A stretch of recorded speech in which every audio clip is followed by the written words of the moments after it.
रामकृष्ण हरी मंडळी, श्री स्वामी समर्थ. आज आहे आषाढी अमावस्या, जिला दिव्याची अमावस्या असं देखील म्हटलं जातं. या दिवशी बरेच जण दीपपूजन करतात. तर या दीपपूजनाविषयी बऱ्याच जणांना अनेक प्रश्न पडलेले आहेत की अमावस्येच्या दिवशी दीपपूजन नक्की कधी करावं, सकाळी की संध्याकाळी? कारण अमावस्या ही सायंकाळी 4:42 संपणार आहे. त्यामुळे अनेकांना प्रश्न पडलेला आहे, दिव्याची पूजा सकाळी करायची की संध्याकाळी करायची? कारण की अमावस्या संपणार आहे. त्याचबरोबर या दिवशी बऱ्याच मोठ्या प्रमाणावर मांसाहार केला जातो. तर या दिवशी मांसाहार करणं कितपत योग्य आहे?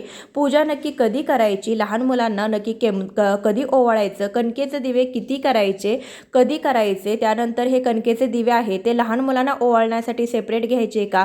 दिव्यांची अमावस्येच्या पूजेमध्ये सेपरेट घ्यायचे का? किंवा आपण जेव्हा ही पूजा करणार आहोत तर ती पूजा करत असताना आपल्याला मासिक धर्म असाल तर पूजा कशी करायची? अशा बऱ्याचशा प्रश्नांची उत्तरे या व्हिडिओमध्ये मी तुम्हाला देणार आहे. त्यासाठी व्हिडिओ शेवटपर्यंत नक्की बघा. चॅनलवर नवीन असाल तर चॅनलला नक्कीच सबस्क्राईब करा. चला तर मग वेळ न घालवता आजच्या व्हिडिओला सुरुवात करूया.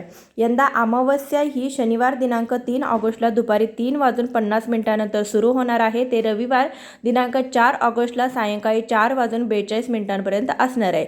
जर आपल्याला दिव्यांची पूजा करायची असेल तर आपण दर्श अमावस्येच्या दिवशी करायचे. आता तुम्ही म्हणाल की ही अमावस्या जी आहे ती साधारण 4 ते 4:30च्या दरम्यान संपते, मग पूजा नक्की कधी करावी? दर्श अमावस्या असल्यामुळे अमावस्येने तो दिवस बघितलेला आहे, म्हणजे अमावस्या तिथीने हा दिवस बघितलेला असल्यामुळे आपण याच दिवशी दिव्यांचं पूजन करायचं आहे. उदय तिथीनुसार या दिवशी दिव्यांचं पूजन केलं जातं. दीपपूजन सकाळी पहाटे सूर्योदयापूर्वी किंवा संध्याकाळी म्हणजे सूर्य मावळल्यानंतर कधीही तुम्ही तुमच्या सोयीनुसार दिव्यांचं पूजन करू शकता.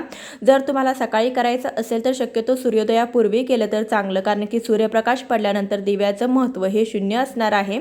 कारण आपण अंधारात जर एक दिवा लावला तर त्यातून आपल्याला किती प्रकाश मिळतो, किती ऊर्जा मिळते, किती सकारात्मकता मिळते, त्या दिव्याकडे बघून आपलं मन किती प्रसन्न होतं, या सगळ्या गोष्टी तुम्हाला सूर्यप्रकाशानंतर बघायला मिळणार नाही. दिव्याची पूजा केली तर ते अनुभवता येणार नाही, कारण या दिवशी दिव्याची पूजा केली जाते. जे काही आपल्या रोजच्या वापरातले रोजचे दिवे आहेत देवांचे किंवा ठेवणीतले दिवे असतील, व्रतवैकल्यामध्ये आपण जे बाहेर काढत असतो ते दिवे असतील, तर ते सगळ्या प्रकारचे दिवे या दिवशी घासून पुसून स्वच्छ करायचे आहे. त्यांची पूजा केली जाते.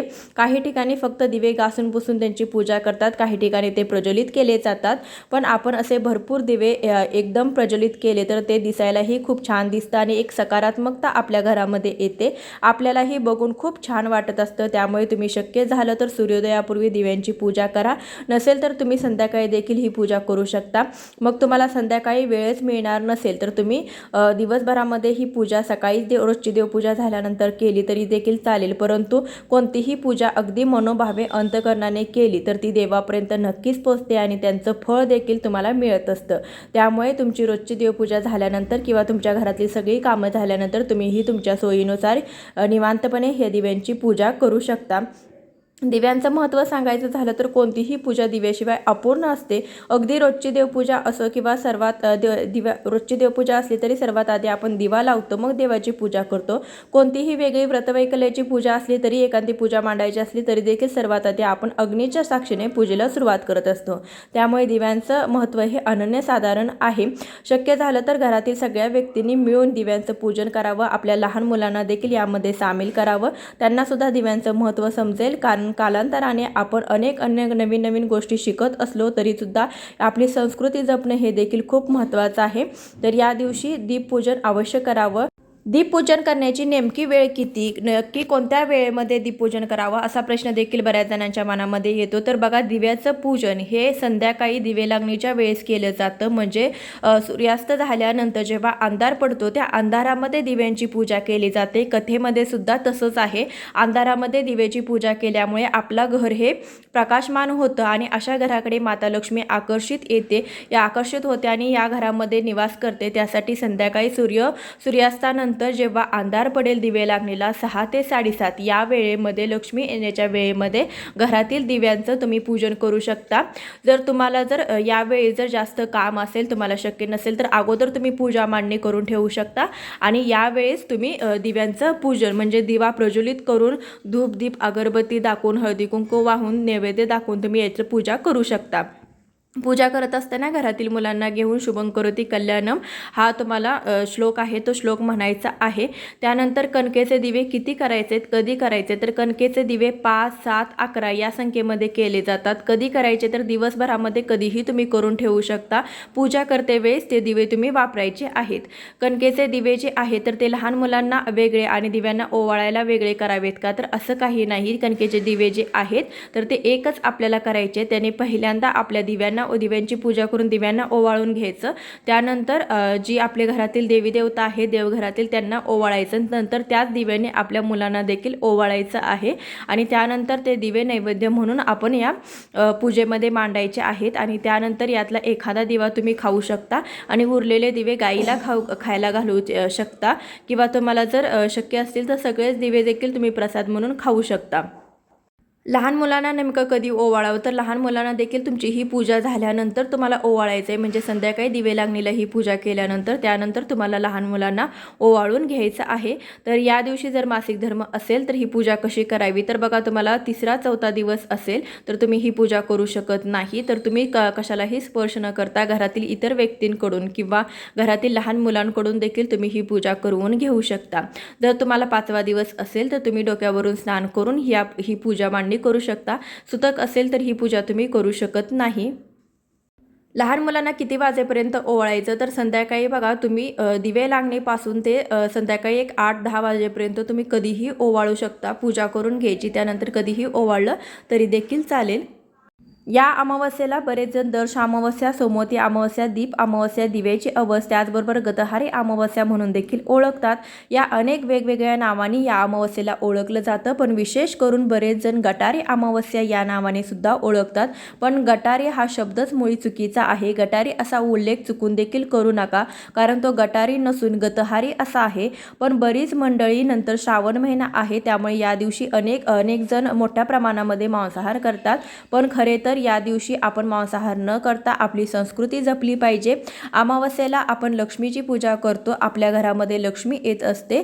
तसेच अमावस्या ही पितरांची पूजा करण्याची देखील तिथी मानली जाते. किंवा या आषाढी अमावस्येच्या दिवशी बघा अनेकांच्या घरी पुरणपोळी सुद्धा करतात. या दिवशी विशेष करून बरेच जण पुरणपोळीचा नैवेद्य दाखवतात. काही जण कणकेचे गोड दिवे उकळून त्याचा नैवेद्य दाखवतात. दिव्यांची पूजा करण्यासाठी शक्यतो असेच गोडधोड पदार्थ बनवा, कारण की या दिवशी श्रावण महिन्यालाच नाही तर दुसऱ्या दिवशी श्रावणातील पहिला सोमवार सुद्धा असणार आहे. त्यामुळे अमावस्येच्या दिवशी तरी आपण चुकून देखील मांसाहार मद्यपान करू नका. खरं तर सांगायचं झालं तर कोणी किती काय खावे हा ज्याचा त्याचा वैयक्तिक प्रश्न आहे. पण शक्यतो ही गटारी अमावस्या दिवस यावरून आपण त्या अगोदरच्या दिवसामध्ये भरपूर प्रमाणामध्ये मांसाहार खातो. तर आपण अनेक जण श्रावणी सोमवार करत असतो. आता दुसऱ्या दिवशी श्रावण महिना आहे आणि आदल्या दिवशी आपण असा मांसाहार केला तर बघा दुसऱ्या दिवशी श्रावण सोमवार असल्याने मांसाहार पचायला सुद्धा जड असतो. 48 तास किंवा 2 दिवस लागतात आपल्याला मांसाहार पचायला वेळ लागतो. त्यामुळे आदल्या दिवशी आपण मांसाहार करून दुसऱ्या दिवशी श्रावणी सोमवार करून आहे म्हणून डोक्यावरून पाणी घेऊन किंवा केस वगैरे धुवून आपण पूजा करणं कितपत योग्य आहे, ते अजिबात योग्य नाही. कारण की मांसाहार आपल्या शरीरामध्ये असून आपण सोमवार करणं हे अजिबात योग्य नाही. हे आपणच ठरवायचं आहे. अमावस्या साजरी करायची आहे नॉनव्हेज न खाता. उलट आपण त्या दिवशी या महिन्यातील अमावस्येच्या दिवशी घरातील साफसफाई करायची आहे. आपला गॅस, किचन ओटा, टाईल्स हे जे काही आहे किचनमधील ते साफ करून घ्यायचं आहे. उलट या दिवशी तुम्ही माता अन्नपूर्णेची पूजा करायची आहे, गॅसची पूजा करायची आहे. कारण दुसऱ्या दिवशी श्रावण महिन्यातील पहिला सोमवार आहे आणि भगवान शंकर आणि माता पार्वतीची आपण या दिवशी मनोभावे पूजा करत असतो. माता पार्वती ही अन्नपूर्णा मातेचंच एक रूप आहे. तुम्हाला शक्य झालं तर या दिवशी माता अन्नपूर्णेची पूजा करा. नसेल जमे तर या दिवशी मांसाहार मात्र चुकून करू नका. अशा अमावस्येनंतर श्रावण महिना लागणार आहे त्यामुळे अनेक जण या दिवशी कांदा लसूण देखील खात नाहीत, मांसाहार खात नाहीत. यामध्ये शास्त्रीय कारण सुद्धा आहे. कारण हा महिना माशांच्या प्रजननाचा काळ असतो त्यामुळे या काळात मासेमारी बंद असते. दुसरे कारण म्हणजे पावसाळा सुरू झाल्याने शेती कामांना देखील सुरुवात होते. त्यानंतर पावसाळ्यात काही पदार्थ आपल्या शरीराला पचणं देखील जड असतं.